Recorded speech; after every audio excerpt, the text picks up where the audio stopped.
You've changed the person, the city, sometimes even the country, and somehow the same relationship plays out again.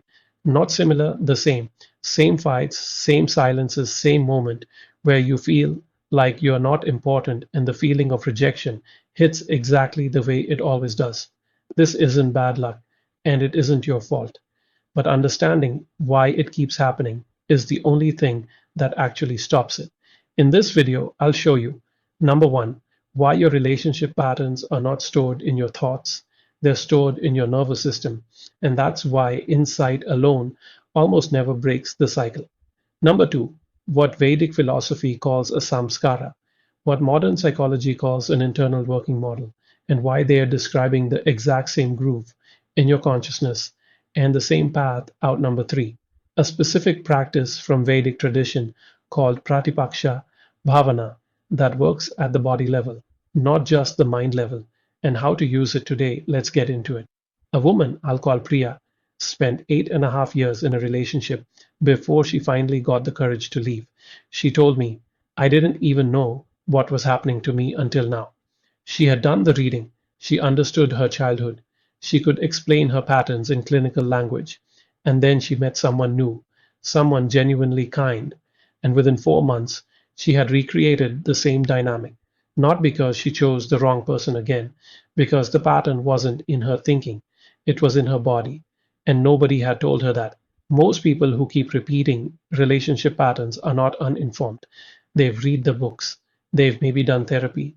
They can tell you exactly what their attachment style is, exactly which parent the dynamic mirrors, exactly what they're doing wrong, and they still do it. There's a reason for that. And it's not that they lack willpower or self awareness.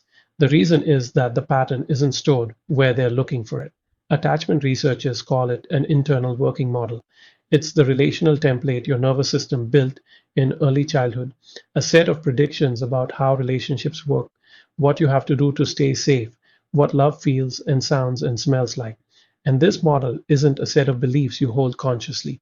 It's a set of physical responses that fire automatically before your thinking brain has time to weigh in. When you walk into a new relationship and something feels familiar, that pull, that comfort, that sense of, I know this person even though I just met them, your nervous system is pattern matching. It's recognizing a groove it already knows how to move through, and it pulls you down that groove before you've made a single conscious decision. Neuroscientist Bessel van der Kolk put it plainly, the body keeps the score, meaning the record of your relational history isn't filed away in your memories.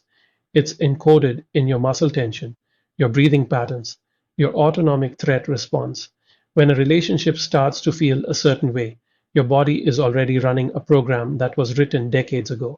This is why 2 years of therapy can give you perfect insight into why you do what you do, and you still do it because you've been working with the wrong layer.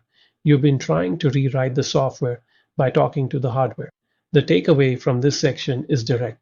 The next time you catch yourself in the same pattern and think, I know better than this, stop blaming your knowledge. The knowledge is fine. The work needs to happen somewhere below the knowledge. And that's what the next two sections are about. The Vedic tradition has a word, samskara. It comes from Sanskrit roots, meaning to put together and to make perfect. But in practice, it refers to the impressions left in consciousness by repeated experience. Every time you go through an emotionally charged event, it leaves a groove. Repeat the event, the groove deepens. Repeat it enough, and the groove becomes the default path that your awareness travels without any effort or choice. The Bhagavad Gita describes this process in chapter 2. The mind dwelling on sense objects develops attachment. From attachment arises desire. From desire comes anger when that desire is frustrated. And from anger comes confusion, a complete loss of the capacity to see clearly. It reads like a psychological sequence because it is one. The ancient teachers weren't describing metaphysics. They were describing the mechanics of the conditioned mind. Now map that onto what attachment science tells us. Your early relational experiences created what researchers call an internal working model, a set of predictions your nervous system uses to navigate intimacy, secure, anxious, avoidant. These aren't personality types you were born with. They're samskaras. They're grooves worn deep by repeated relational experience, usually before you are old enough to have any say in the matter. And the Vedic framework adds something that modern attachment theory doesn't fully address: the idea that these grooves operate across multiple layers of the self. The Vedic model describes five koshas, five sheaths or layers of the human being: the physical body, the energy body called pranamaya kosha, the mental body, the wisdom body, and the bliss body at the deepest level. Your samskaras, your relational patterns, are stored primarily in the pranamaya kosha, the energy body, which maps almost exactly onto what modern science calls the autonomic nervous system and somatic memory, not in the mental body, which is where talk therapy operates. This is the Vedic explanation for why insight doesn't break cycles. You're trying to resolve a pranamaya problem with a manomaya solution.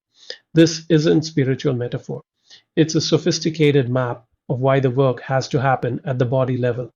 When your chest tightens in an argument, when you go quiet in exactly the way you always go quiet, when you feel that specific flavor of not being important, that's a pranamaya event. The thought comes after. The body moved first.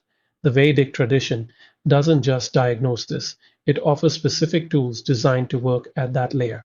And one of them is precise enough to be immediately useful: Pratipaksha Bhavana. The Yoga Sutras of Patanjali introduce it in Sutra 2.33. When disturbed by negative thoughts or patterns, cultivate the opposite. That translation is accurate but incomplete because it makes it sound like positive thinking. It isn't.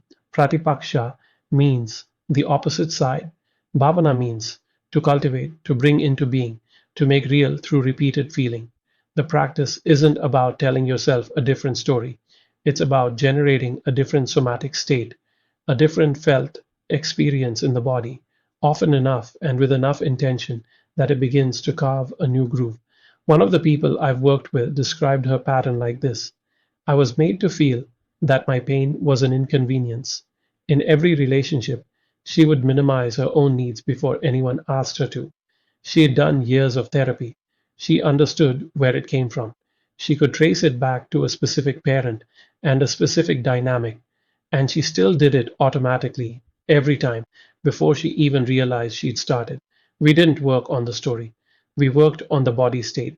Pratipaksha Bhavana, applied practically, looks like this: you identify the felt sense of the pattern, not the thought, the physical sensation, the tightening in the chest, the shrinking in the shoulders, the breath that gets shallow. You learn to recognize that as the signal. And then, instead of following the groove, you deliberately generate the opposite physical state, not the opposite thought, the opposite felt experience. This is where it connects directly to what somatic therapists call bottom up processing. You're not rewriting the story from the top down. You're interrupting the body's automatic program and introducing a different input. Over time, with repetition and intention, the new groove becomes as available as the old one. The old groove doesn't disappear, but it stops being the only road. The witness consciousness practice from Vedic tradition is the setup for this. Before you can introduce the opposite state, you have to be able to observe the current state without being consumed by it. The Gita calls this sakshi, the witness, not detachment in the sense of not caring, detachment in the sense of being able to see what's happening in your body without immediately becoming it. In practice, when you feel the pattern starting, the familiar pull, the familiar contraction, the familiar sense that your needs don't matter, you pause. You name what you feel in your body, not your mind. My chest is tight. My breathing got shallow. My shoulders moved up. That act of naming, of witnessing, creates a sliver of space between the stimulus and the response. And in that space, Pratipaksha Bhavana becomes possible. You then deliberately generate the felt sense of the opposite, not a thought like I am worthy, a body experience. What does it feel like when your needs are taken seriously? Can you recall even one moment, however small, when that was true? Bring that memory into the body, feel it physically, hold it for 30 seconds, then do it again tomorrow and the day after. This is not a weekend fix. The groove you're working against was years in the making. But this is the class of intervention that actually reaches the layer where the pattern lives. The takeaway is concrete. Identify one recurring moment in your relationship pattern, the specific physical sensation that signals the groove is starting. Practice naming it without acting on it. Then practice generating the felt opposite, even briefly. That's where the rewiring begins. The practice I just described sounds straightforward, and it is, but the hardest part is identifying your specific signal accurately, because most of us have been ignoring that body level data for so long that we can't read it clearly without help. If you have tried to work on your relationship patterns on your own, read the books, understood the theory, maybe even done some therapy, and you're still finding yourself in the same place, the fastest way through that is a direct conversation, not a course, not another video, a conversation.